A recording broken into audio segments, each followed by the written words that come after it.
Hi, this is Dr. Marisa Chan with Discovering Parenthood. Today we're going to continue our discussion about how to effectively use the various types of discipline techniques. Last week we discussed how to do a timeout and then how to do a timeout with a meaning.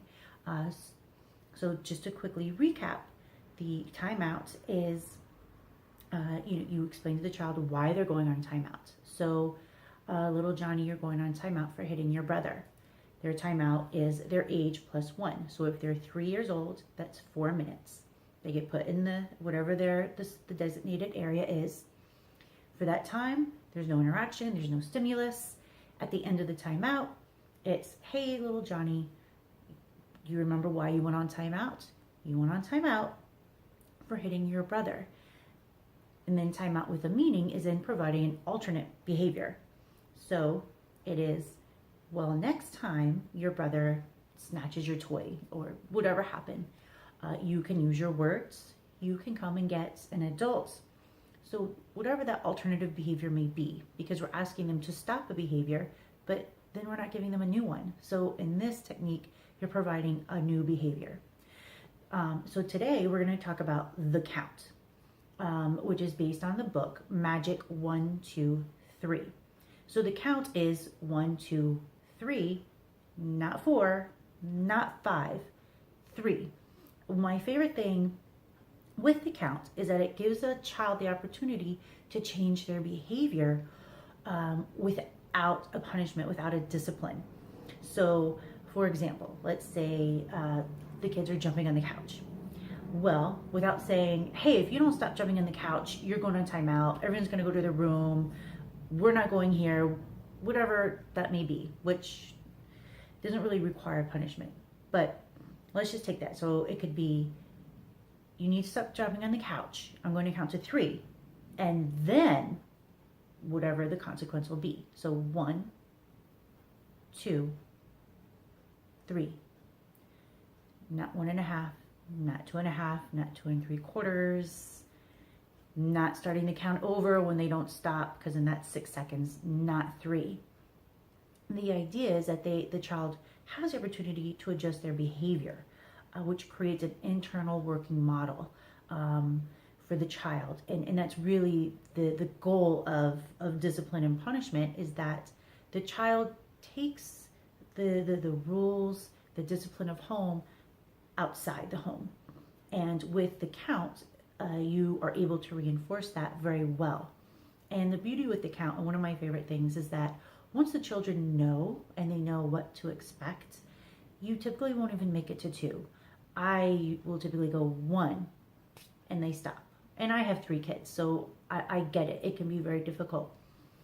It also allows the child to avoid punishments, but on their own. So this way you're not doling out a timeout or taking away a play date or taking away a toy or yelling or just losing it. It's, I'm going to count to 3, you need to stop. 1, 2, and that's it. Now, when I've talked to parents, one of their concerns is, will my children count over my count? Okay, well, let's talk about that. They're the child, you're the adult, I'm the adult. The only count that counts is ours. We're the authority figures. So if your child is counting when you start, ignore it, because it doesn't matter. It doesn't play a role. It doesn't affect anything. The only one that matters is yours. And eventually they'll stop. My other favorite thing with the count, and I've come up with a couple of other ways that I enjoy using it, and I have found it to be very effective. I have little ones. I have an older one and 2 little ones. Is when we need to transition from one behavior to the next. So, for example, when we're brushing teeth, she loves to do her own teeth. And at first, she would not want to take turns. I let her do her teeth first, and then it's my turn. So what I started doing is I'd count. I'd say, okay, I'm going to count to 3, and then it's my turn to brush your teeth. And I go 1, 2, 3, and she, here you go. Simple. It's not a fight. She's not upset. She's not crying. She's going, no, me. It stopped. It prepares their little minds for what is about to happen next. And then they can have a little bit of control, because maybe they'll hand it over at 1. which has happened. Maybe they hand it over at 2, maybe they hand it over at 3, but they kind of get that choice, and it allows them to have that choice and have some sense of control. I've used it when we're out. It's keeps me from raising my voice, and we've all been there. You know, you can go, hey,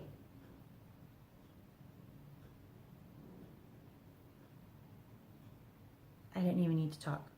My children know. They just need to be looking at me. And I make sure that I have their attention. So that brings me to make sure you have their attention. I can't tell you how many parents I've worked with who are like, I'm just yelling their name and they're just oblivious.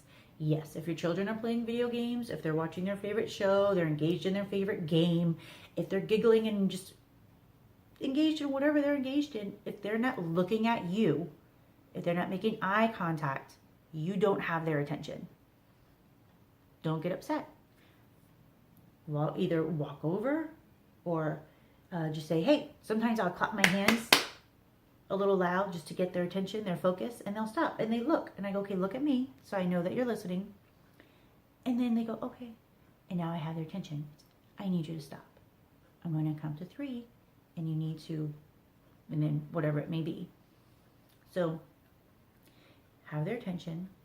Only your count counts. Theirs doesn't count. And the other thing I love about the count is it keeps me from getting extra gray hairs. So I'll lean in. I don't know if you can see them. There's some right here. Definitely over here. But when I'm not having to fight with a punishment, come up with a new punishment, whatever it may be, that's a win-win. And that's what the count allows. It allows you to not always have to be doling out a punishment, laying down the law. And it allows your children the opportunity to change their behavior internally. And that's the beauty. Those are my 2 favorite things about the count. I can use it for behavioral transitions, and it allows the children to change their behavior on their own, which is the goal. So we have time out with a meaning. And if you missed that one, you can go to my Facebook page at Discovering Parenthood LLC, and the video is there, or you can visit my YouTube channel, again, Discovering Parenthood LLC, to catch up on those videos.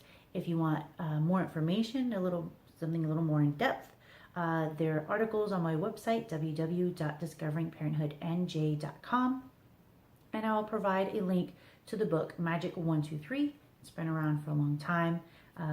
It's widely accepted. It's widely used. I would recommend it. So if you have any questions, comments, your story, successful stories, how did it work? If this is your first time trying it, I want to hear back. I want to know. So thank you.